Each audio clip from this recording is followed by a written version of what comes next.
Jésus là qui fait marcher les paralytiques. Hein? Amen. Jésus ne fait pas que guérir la fièvre, non. Non. Waneza Yesu ya ndambu. Alors je continue. Parce que Kovanda na yo est dérangé kinga. Alors, il est pasteur maintenant aux États-Unis depuis 17 ans. Dans l'État de Texas. J'espère que je ne me trompe pas, à Dallas. Voilà. Le reste, lui-même va vous le dire. Il est père, marié, père de beaucoup d'enfants. Pasteur, avec nos acclamations, nos cris de joie, nous te recevons parmi nous.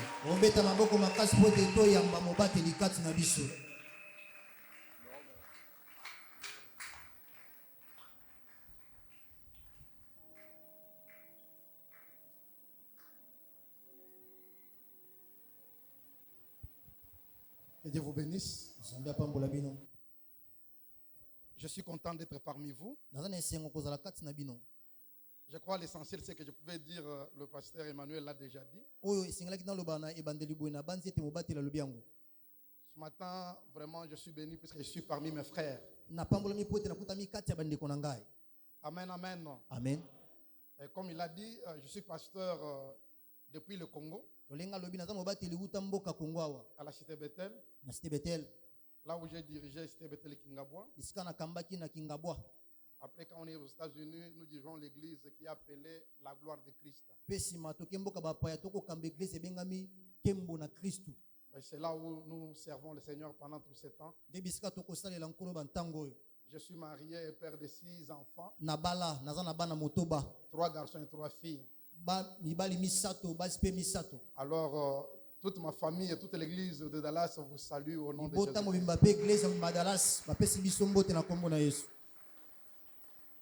Et nous remercions Dieu pour ce qu'il nous fait d'être là devant vous ce matin. Et en particulier, j'ai remercié le pasteur Emmanuel et Maman Sinfo. Avec tous les serviteurs de Dieu qui nous ont permis de partager cette parole de Dieu. Nous remercions aussi tous les enfants de Dieu qui sont là présents ce matin pour écouter la parole de Dieu. Car si nous sommes là, c'est pour vous. Que Dieu vous bénisse. Comme le temps coule plus vite, nous voulons lire dans la Bible, dans le livre de Luc chapitre 1er. Luc chapitre 1.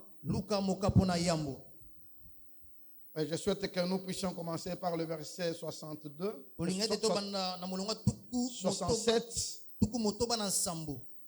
et nous allons terminer par 75. Nous lisons la parole de Dieu. Zacharie, son père, fut rempli du Saint-Esprit et il prophétisa en ces termes, en ces mots.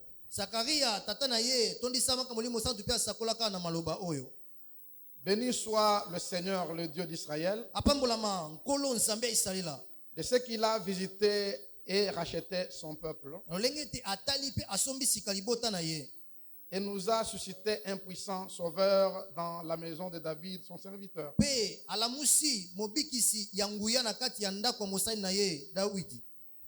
Comme il l'avait annoncé par la bouche de ses saints prophètes de temps anciens.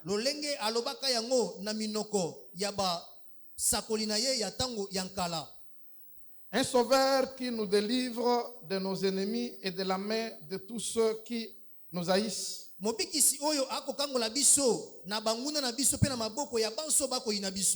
C'est ainsi qu'il manifeste sa miséricorde envers nos pères. Et c'est souvent de sa sainte alliance. Selon le serment par lequel il avait juré à Abraham notre père, de nous permettre, après que nous serions délivrés de la main de nos ennemis, de le servir sans crainte, en marchant devant lui dans la sainteté et dans la justice tous les jours de notre vie.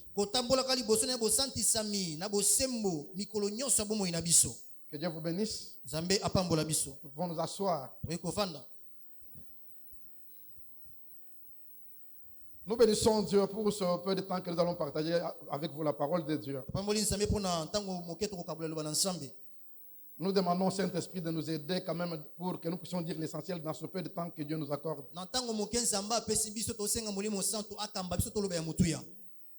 Et en lisant cette écriture, dans d'autres versions, on dit c'est le cantique de Zacharie. Mais quand nous lisons dans ce cantique, on dit que Zacharie prophétisa. Avec tout ce que nous venons de lire, c'est la prophétie. Alors cette prophétie a été dite pour Jésus-Christ. Et Zacharie prophétise sur l'œuvre que Christ est venu accomplir. Mais moi j'ai un petit message que je vais tirer de cette prophétie, que je vais intituler Libéré pour servir. Donc nous en tant qu'enfants de Dieu, nous sommes libérés, nous sommes délivrés pour que nous puissions servir l'Éternel. Je n'aimerais pas perdre beaucoup de temps parce que je dois aller à l'essentiel vu le temps que nous avons. Si nous lisons la Bible, nous voyons que Dieu n'a pas commencé seulement avec nous. Depuis les temps anciens, Dieu avait un plan de la rédemption pour son peuple. Depuis les jours que nos premiers parents avaient péché, Dieu avait déjà tracé un plan de la rédemption. En promettant au diable que la postérité de la femme va t'écraser la tête. Et nous comprenons bien que quand il parlait ça, il parlait de Jésus-Christ, qui est la vraie postérité de la femme. Alors, ce plan de la rédemption, Dieu avait voulu cela puisque l'homme qu'il avait créé à son image s'était vendu déjà au péché, était devenu esclave du diable. Déjà dès le commencement. À cause de cela, donc tout homme qui naît, il naît dans le péché. Comme David le dit dans le psaume 51, que je suis né dans le péché, ma mère m'a conçu dans l'iniquité. Et si nous lisons la Bible, nous ne verrons pas que la maman de David ou bien son père s'était prostitué. Et vous comprendrez seulement qu'il parle du péché originel. Cette nature que nous avons acquise depuis les jours que nos premiers parents sont tombés dans le mal. Depuis les jours qu'ils ont désobéi à la volonté de Dieu. Alors quand nous lisons l'apôtre Paul, dans le livre de Romains, il nous fait voir que depuis le commencement, nous sommes devenus esclaves du péché, esclaves du diable depuis le commencement. Alors c'est à cause de cet état-là que Dieu avait décidé de nous récupérer. Dieu avait décidé de nous racheter. Il a décidé de nous délivrer, de nous libérer de cette servitude-là. Comme je le disais tout à l'heure, Dieu n'a pas commencé avec nous. Il a commencé avec un type, une image que nous appelons Israël. En lisant le livre de Genève, Dieu avait déjà dit à Abraham que ta postérité sera amenée dans un pays étranger où il sera amené dans la servitude pendant 400 ans. Après 400 ans, moi-même, je viendrai pour les délivrer.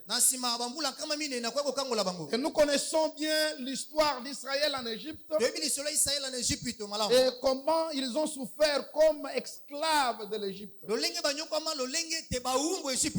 Satan a toujours été rusé. Même quand il va amener quelqu'un dans la servitude, il vient toujours par la ruse et la séduction. Jamais il peut venir d'une manière claire pour dire que non, j'aimerais t'amener à devenir mon esclave. C'est comme ça qu'il a fait depuis le commencement. Alors, pour Israël, il s'est trouvé en Égypte. Mais quand vous lisez les Écritures, ils n'étaient pas entrés là-bas comme esclaves. Ils sont allés à la recherche de la nourriture.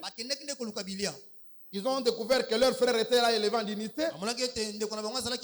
Ils se sont décidés d'habiter avec leur frère. Et en demeurant en Égypte, ils ont trouvé qu'ils étaient déjà pris dans l'esclavagisme. Et cela, c'était l'accomplissement de la prophétie que Dieu avait déjà dit à Abraham. Et quand ce temps a coulé, Dieu a décidé de venir libérer son peuple. J'aime bien commencer par là, puisque pour comprendre le Nouveau Testament, nous devons comprendre l'ombre, ce qui a été fait déjà depuis le commencement. Alors Israël, le jour que Dieu descend pour délivrer Israël, il a utilisé un instrument que nous appelons Moïse. Et quand Moïse est venu, il s'est présenté devant Pharaon pour commencer la démarche de la libération.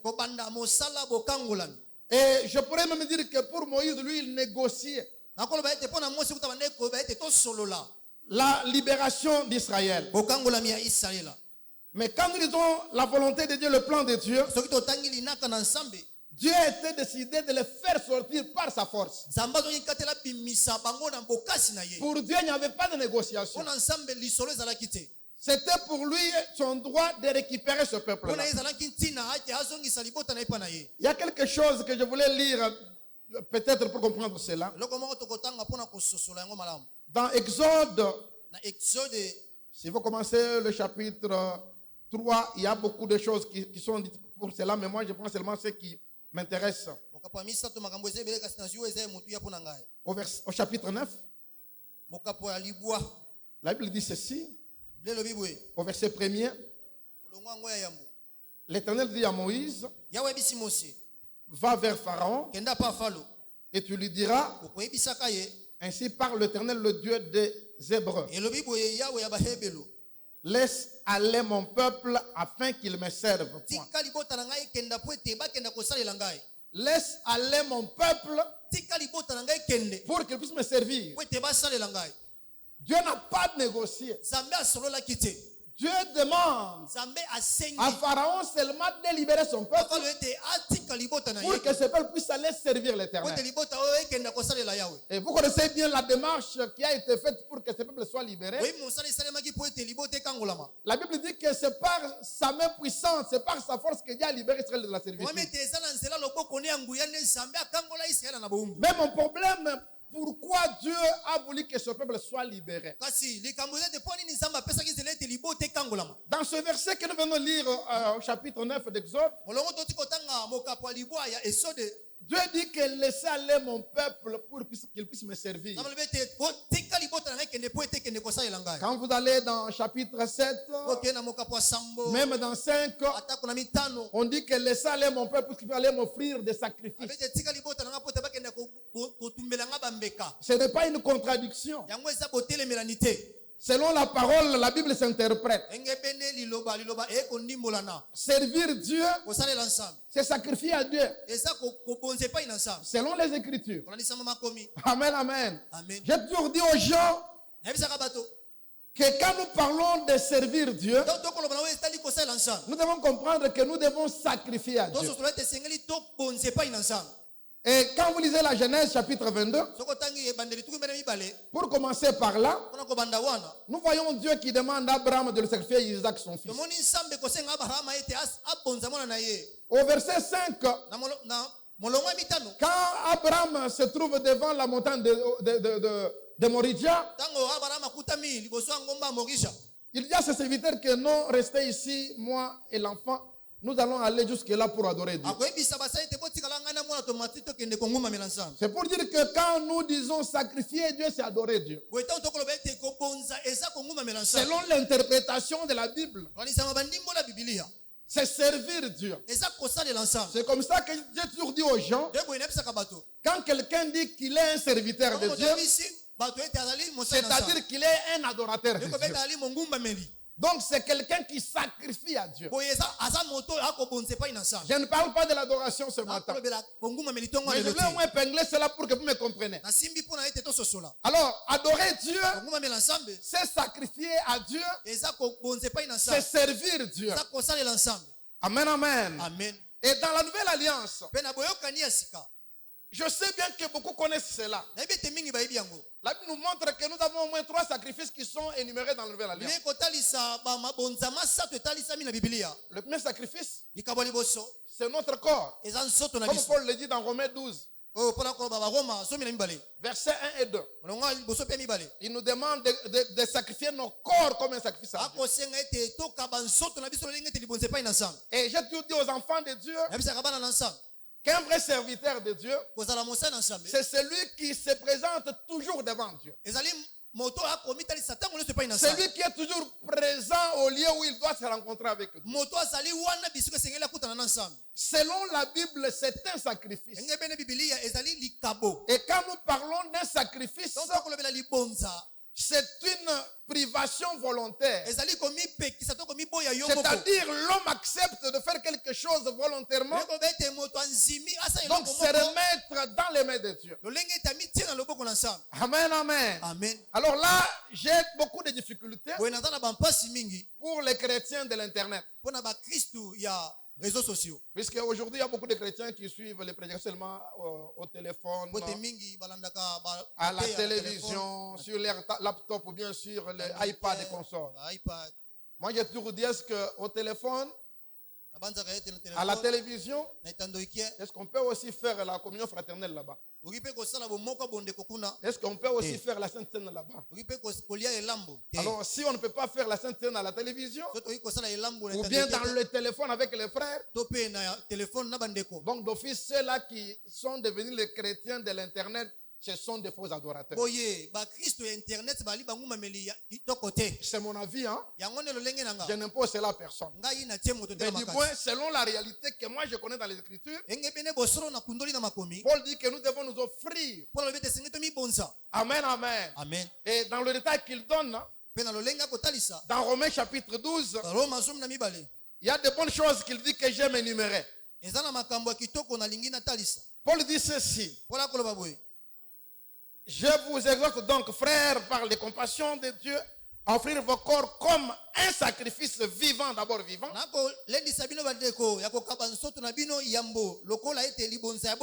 saint, agréable à Dieu, ce qui sera de votre part un culte raisonnable. Dans d'autres versions, on dit une adoration véritable. Donc un sacrifice vivant. Amen, amen. Un sacrifice saint. Agréable à Dieu. Quand nous parlons de la sainteté, nous parlons de l'appartenance à Dieu. Celui qu'on appelle saint, c'est quelqu'un qui appartient à Dieu, qui est une propriété privée de Dieu. C'est comme ça qu'on appelle saint. Alors Paul dit que toi et moi, si nous sommes réellement les vrais adorateurs, le vrai serviteur de Dieu, la première chose qu'il nous demande, c'est d'offrir notre corps. Donc présenter ce corps devant Dieu. Bien aimé, écoutez-moi bien. Nous avons des difficultés aujourd'hui avec nos chrétiens, avec nos frères et sœurs. Même quand quelqu'un dit que Dieu voit le cœur, je vais suivre la prédication à la télévision, à la radio, puisque Dieu voit le cœur. Oui, en réalité, c'est que dans le cœur que Dieu voit là. Nous voulons le voir par ton acte que tu poses.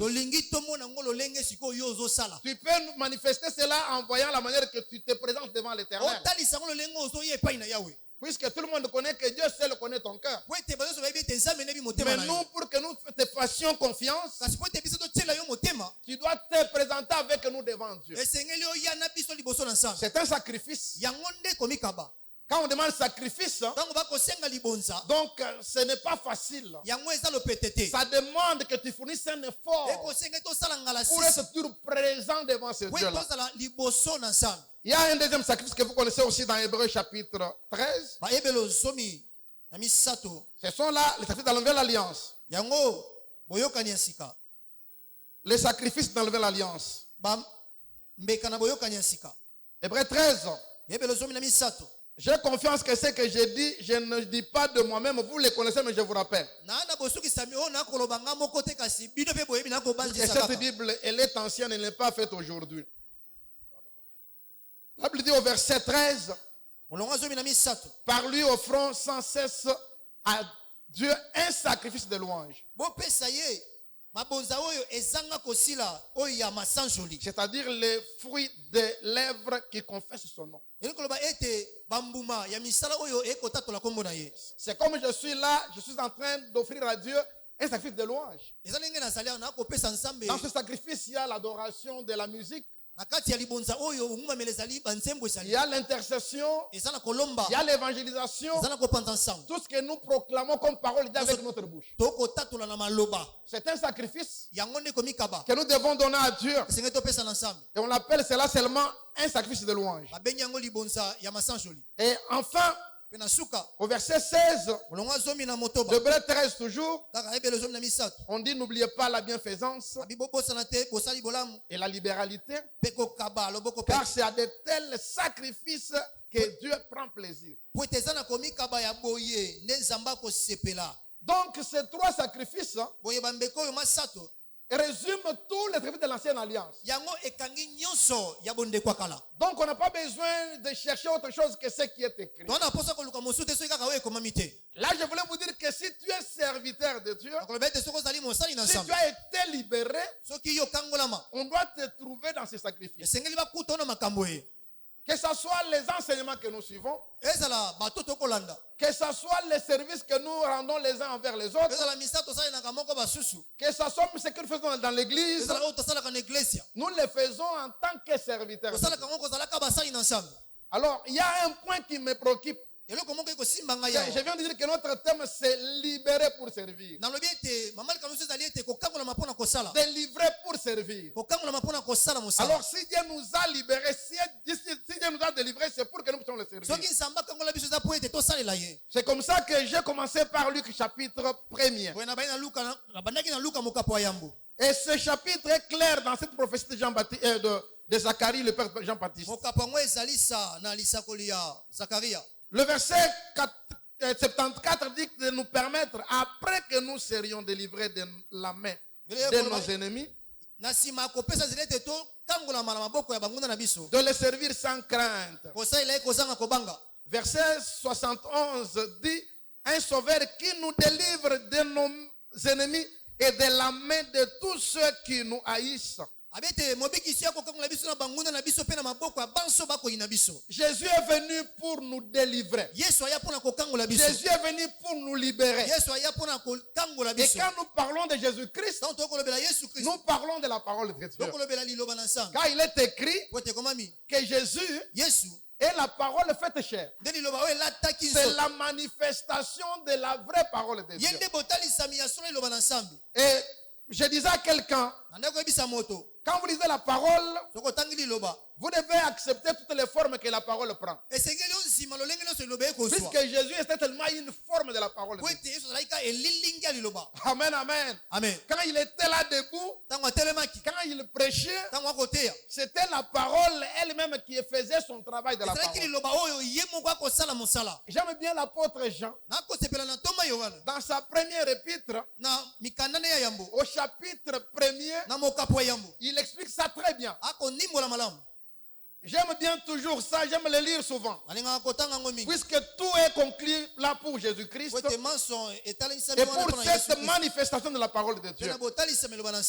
1 Jean chapitre 1er, verset 1er. En descendant, la Bible dit ceci. Ce qui était dès le commencement, ce que nous avons entendu, ce que nous avons vu de nos yeux, ce que nous avons contemplé, que nos mains ont touché, concernant la parole de vie. Jean dit qu'il a entendu, il a vu, il a touché la manifestation de la parole de Dieu. C'est-à-dire que Jean, tout ce qu'il a connu, ce qu'il attendait, ce qu'il voyait et ce qu'il a touché, c'était Jésus-Christ. Donc c'est simple à comprendre. Parce qu'une telle parole n'a pas besoin d'interpréter. La Bible a déjà tout dit. Alors quand nous parlons de Jésus-Christ, nous parlons seulement de la manifestation de la parole. Maintenant il y a un problème. Pour nous qui se disons serviteurs de Dieu, le Seigneur dit que l'heure vient. Elle est déjà venue pour les vrais adorateurs. Ils vont adorer le Père en esprit et en vérité. Je vais vous dire tout à l'heure qu'un adorateur, c'est lui le serviteur. C'est lui qui a été délivré pour adorer. Quand il dit qu'il sert Dieu, c'est qu'il adore Dieu. Mais Jésus vient poser encore un problème, que les vrais adorent en esprit et en vérité. C'est qu'il y a aussi des faux, il y a aussi des vrais. Écoutez-moi bien. Je sais qu'il y a beaucoup d'interprétations sur cette écriture-là. Mais moi, je voulais vous dire ce matin qu'adorer Dieu en esprit et en vérité, c'est écouter la parole et la mettre en pratique. Puisque, comme je parle là, si tu mets la main sur ma bouche, tu vas attendre qu'il y a un vent. C'est le vent qui est formé en donnant un son. Les sons distincts que vous écoutez comme une parole. Et quand Jésus dit que ma parole est esprit et vie, on n'a pas besoin de révélation. Puisque l'esprit, c'est le vent, c'est le souffle. Amen, amen. Amen. On n'a pas besoin de dire quelque chose. Quand vous allez dans Luc 24, le jour que Jésus est venu parmi les disciples, après la résurrection, il s'est présenté. Il a dit, regardez-moi. L'esprit n'a pas de chair. Touchez-moi, parce que je ne suis pas un esprit. Et Jésus explique clairement que l'esprit n'a pas de corps. L'esprit c'est comme le vent. L'esprit c'est comme de l'air. C'est comme je parle là, la parole sort, tu mets la main, tu sens qu'il y a de l'air qui sort. Ce n'est pas matérialisé. Mais on nous dit que cette parole là qui était de l'air apportait un corps. C'est comme ça que Jean témoigne que ce qu'il a entendu, ce qu'il a vu, il l'a touché. Ce qu'on touche, c'est la parole. Alors cette parole qu'on touche, c'est ça la vérité. C'est pourquoi Jésus, quand il est venu, il dit je suis la vérité. C'est-à-dire que la parole là qui était l'air, qui était un souffle, tu peux la toucher, tu peux la palper, tu peux vérifier pour comprendre que c'est cette parole qui a porté le corps. Cette parole c'est une parole de la prophétie. Comme un jour une prophétie sortie qu'une vierge deviendra enceinte. Elle enfantera un fils du nom d'Emmanuel. Un jour, une vierge est devenue enceinte. Et cette vierge a enfanté un fils. Et quand ce fils vient, il dit, je suis la vérité. Donc ce qui était prophétie, ce qui était comme un rêve, a revêtu un corps. Maintenant tu peux toucher cela. La vérité, on peut l'éprouver. On peut la toucher. On peut l'examiner pour prouver que c'est la vérité. Donc la vérité, c'est comme les œuvres de la foi. Elle veut dire que la foi sans œuvre, c'est une foi morte. C'est-à-dire, toi tu as la foi. La foi c'est l'esprit. Mais la vérité, c'est la manifestation de la foi. Ça ne fait rien que tu nous parles, tu es un vrai adorateur. Tu adores Dieu en esprit en vérité. Mais quand nous voyons ce que tu fais, ça ne reflète pas la vie de Christ. La confusion qu'on a aujourd'hui, nous avons des chrétiens de nom. Des chrétiens formalistes. On ne peut même pas lire la vie de Christ en eux. Malgré qu'ils témoignent. Moi j'ai toujours refusé celui qui dit non pasteur, après tout je suis chrétien. Non, tu n'as pas besoin de me dire ça. Laisse-moi t'observer que moi je témoigne que tu es chrétien. C'est ça la Bible. Puisque les premiers croyants, les premiers croyants, les premiers, beaucoup de ils ne se sont pas appelés chrétiens. Mais ceux qui les ont vus, les ont appelés chrétiens. Je vous dis ces choses pour comprendre que quand nous disons que nous avons été libérés pour servir, on peut prendre même tout témoin pour parler de servir Dieu. Comme on peut parler toute nos vies sur la libération mais la délivrance. Et comme je disais, je prends l'essentiel que l'Esprit me met à cœur de vous le dire. Et je voulais aller plus loin. En lisant dans l'Ancienne Alliance, en rentrant dans l'ombre, pour ce qui concerne Israël, Israël a été libéré pour servir Dieu. Mais quand vous allez plus loin, quand Dieu parle d'Israël, ses serviteurs, Dieu utilise quelque chose qui m'a beaucoup bouleversé pendant tout ce temps. Si nous allons dans Nombre 25, il y a beaucoup de choses là, mais je vais essayer de tirer quelque chose d'essentiel. D'abord, commençons par le dernier verset de ce chapitre, verset 55. Je suis en train de chercher. Non, c'est Lévitique, s'il vous plaît, 25. Ce n'est pas Nombre, mais c'est Lévitique 25. Le dernier verset, c'est 55. Dans ce chapitre, on dit ceci. C'est Dieu qui parle. Car c'est de moi que les enfants d'Israël sont esclaves. Ce sont mes esclaves que j'ai fait sortir du pays d'Égypte. Je suis l'Éternel, votre Dieu. Dieu a dit qu'il va libérer Israël pour qu'il puisse le servir. Ici, Dieu seul témoigne quoi? Il a libéré ce peuple dans la servitude égyptienne pour qu'ils deviennent ses esclaves. Écoutez-moi bien. Si vous lisez l'histoire contemporaine de la Grèce et de Rome,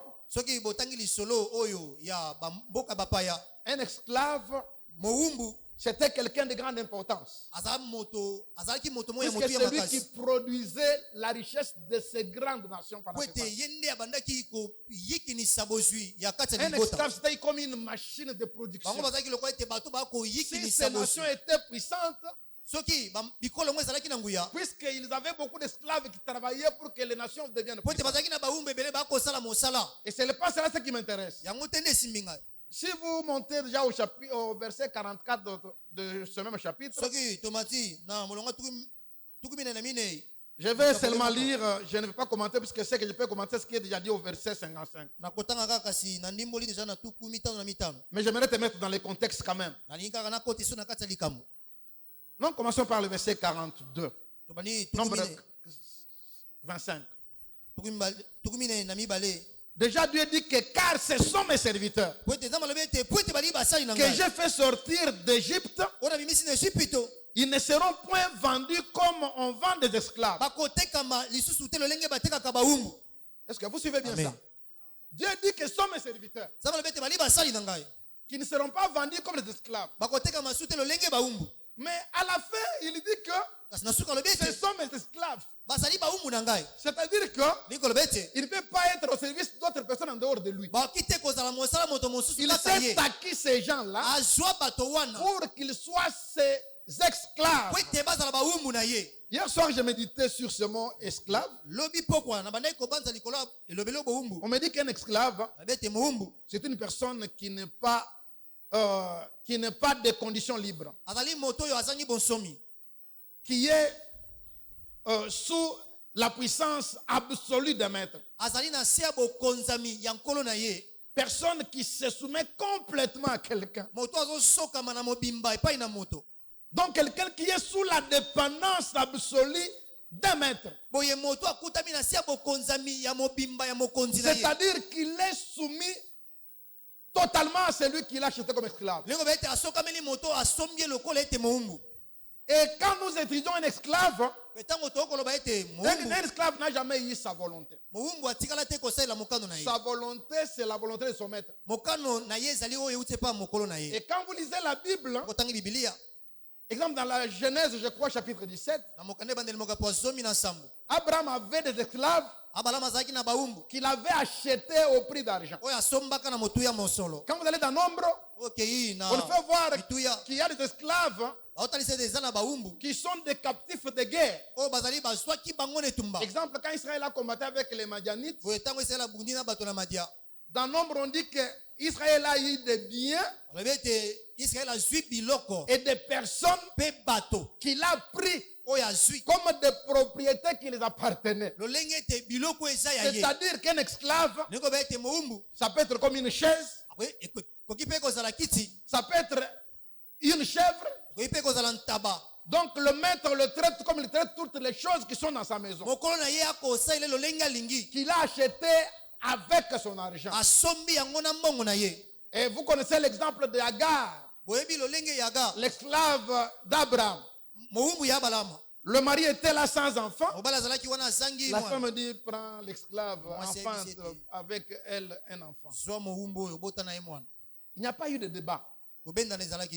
Puisque l'esclave n'a pas de volonté, ne peut pas résister à son maître. C'est comme on peut dire que tu là, on te touille, c'est tout, puisque tu as acheté avec l'argent. Et c'est comme ça que Dieu l'a fait pour nous. Quand on dit que Jésus nous a rachetés, il a payé un prix. C'était pour que nous lui appartenions définitivement. Nous n'avons pas de volonté. Notre volonté, c'est la volonté de celui qui nous a achetés. Bien aimé, si tu es serviteur de Dieu, si tu veux bien servir Dieu, je voulais te dire ce matin, reconnais d'abord que tu es esclave du Seigneur. C'est ça le bon sens du mot serviteur dans la Bible. Et beaucoup pensent quand on parle de serviteur, ils donnent d'autres connotations, tout ça. Dans les textes originaux, quand nous lisons, le mot qui est utilisé du ce nom-là, donc ce nom-là dit que tu es esclave. Donc tu es comme chez nous, on appelle un domestique. Donc tu n'as pas de volonté. Et ce qui est grave selon la Bible, un esclave acheté ou pris captif dans la guerre, il n'a jamais travaillé pour un salaire. Même si vous n'êtes pas amen, moi je dis amen. Puisque nos églises aujourd'hui, je les parle partout, hein, il y a des divisions puisque les gens se disputent le salaire. Il y a des disputes, des divisions puisque les gens se disputent le salaire. mais selon la vérité de la parole de Dieu. Si tu es serviteur de Dieu, tu n'as pas le droit de réclamer le salaire. Puisque celui qui t'a pris, il t'a acheté, il a déjà payé tout pour toi. Il est devenu son bien privé. S'il veut te vendre, il te vend. Il veut te garder, il te garde. Donc toi, tu n'as pas le droit de discuter. Le temps me manque, il faut vous donner beaucoup de versets qui prouvent ce que j'ai dit là. Et le premier que j'aime, c'est l'apôtre Paul. Vous lisez avec moi Paul. Vous lisez avec moi Paul. Paul dit que c'est lui qui a fait de Pierre l'apôtre des circoncis. Paul, il a fait aussi de moi l'apôtre des incirconcis. Et là, je voulais réveiller votre conscience. Nous, en tant que chrétiens des nations, notre apôtre, c'est Paul. J'ai dit toujours que Paul ou rien. Donc, tout quelqu'un qui n'est pas juif de naissance et de sang, qui ne reconnaît pas Paul, c'est qui ne connaît pas Dieu. Puisque le Dieu que nous connaissons, nous les peuples des nations, la révélation a été donnée seulement à Paul.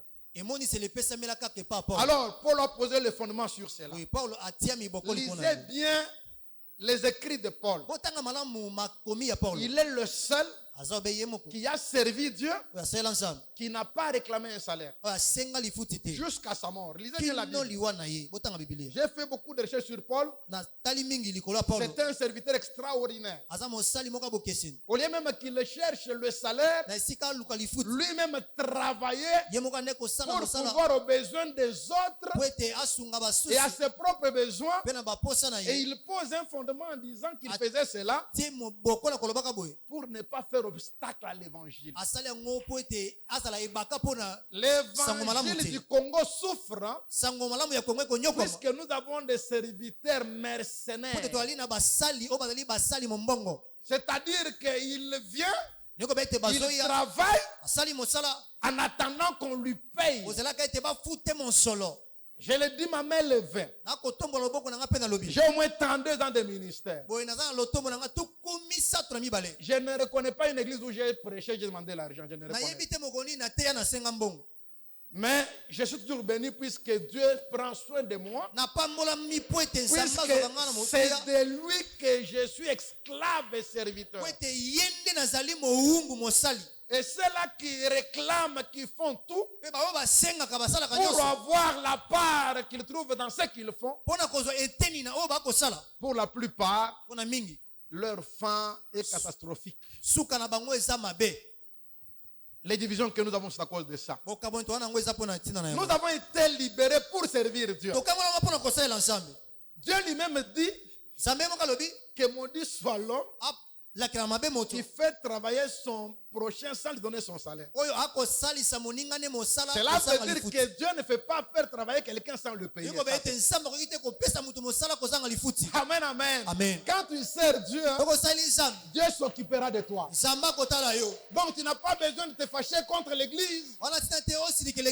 Comme je connais mon vieux, un pasteur que je connais qui m'a encadré pendant beaucoup de temps. Un jour devant la chaire, l'église m'avait laissé. Ma femme et mes enfants ont fait une semaine sans manger. Vous ne donnez rien. Moi j'ai dit ça, c'est un scandale. Ce n'est pas l'église qui t'a engagé, c'est Dieu qui t'a engagé. Tu dois te tourner à Dieu, que commencer à attaquer les enfants de Dieu. Les enfants de Dieu, Dieu seul t'a appelé pour que tu puisses les servir. C'est pourquoi au début je vous ai dit, nous sommes là pour vous. Pour vous servir. Nous vous servons puisque vous êtes les enfants de notre maître. Un maître absolu. Un maître qui est jaloux de ses enfants. Un maître qui ne veut pas qu'on fasse mal à ses enfants. Ça fait, je crois, 25 ans. 23 ou 24 ans. J'étais vers la fin déjà, je vous donne ce témoignage, je termine. Nous étions dans une prière des serviteurs de Dieu. On avait une communauté des églises de Kingaboua. Et cette nuit-là, j'ai été choisi pour être prédicateur le jour suivant dans cet rassemblement-là. Alors, pendant que la nuit je priais, je me suis endormi, j'ai fait un rêve. Quand j'ai fait le rêve, je me suis trouvé que dans le rêve, j'étais dans la permanence, comme c'est notre tradition, endormi à côté d'une sœur. Avec les réalités de rêve, donc, je lis les pensées de la sœur lit mes pensées. C'est-à-dire qu'elle me convoitait, moi aussi je la convoitais dans le sommeil.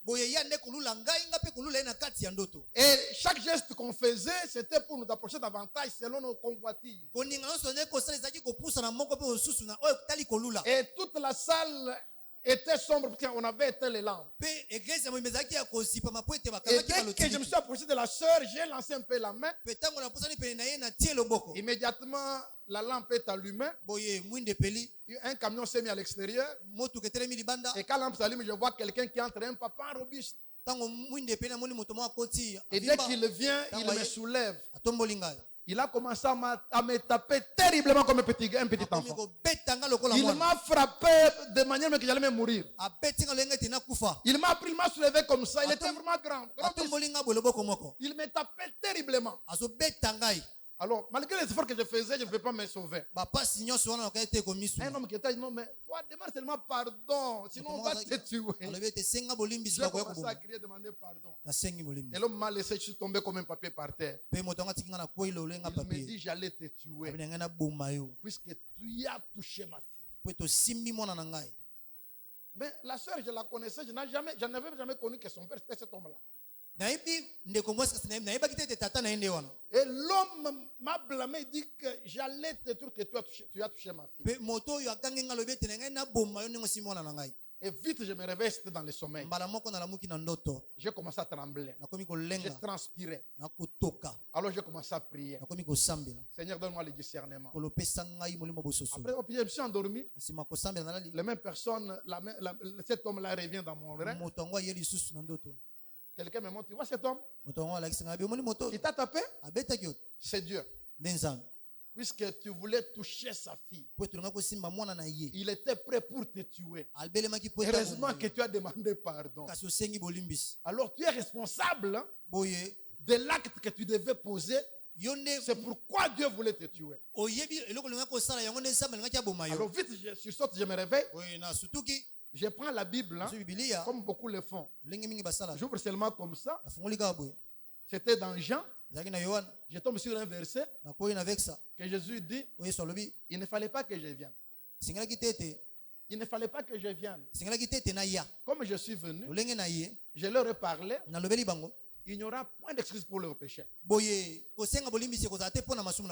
j'ai dit, mais ça c'était un message. Quelques minutes, une voix me dit, me rappelant ce que j'avais connu la nuit, la responsabilité de l'homme. Et j'ai dit non, ça c'est le message de cette rencontre d'aujourd'hui. Et j'ai commencé par ce rêve. Et j'ai pris Jean, j'ai lu seulement ce verset-là. J'ai même les pasteurs venir s'agenouiller pour qu'on prie pour eux. Je voulais vous dire ce matin, ces femmes, ces hommes que nous voyons, ce sont les enfants de Dieu. Dieu est très jaloux de ses enfants. C'est la manière dont nous les traitons. Nous sommes esclaves de Dieu.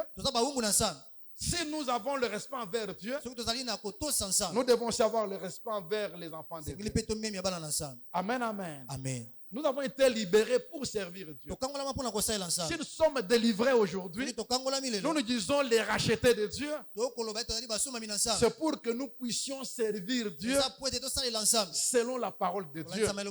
Comme Jésus le disait lui-même, que je fais, que ce que je vis faire mon Père.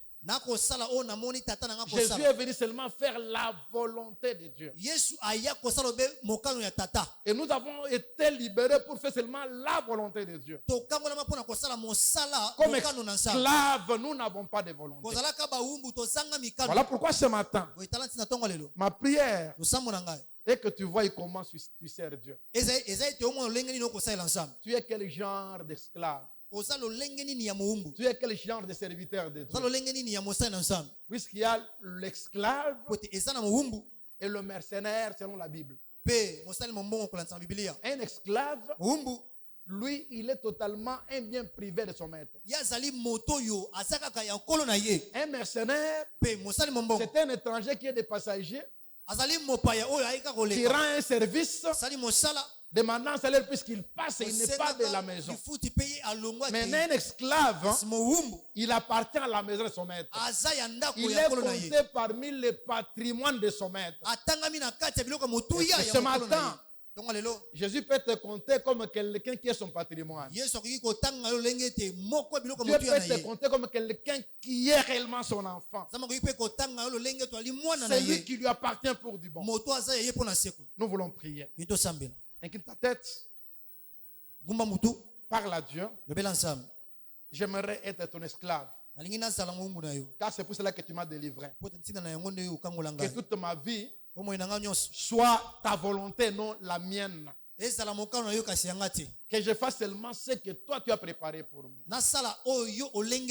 Que je ne sois pas comme quelqu'un qui vient seulement en regardant vers ce que je dois gagner. Mais moi, tu m'as acheté pour que je t'appartienne avec tout ce que j'ai.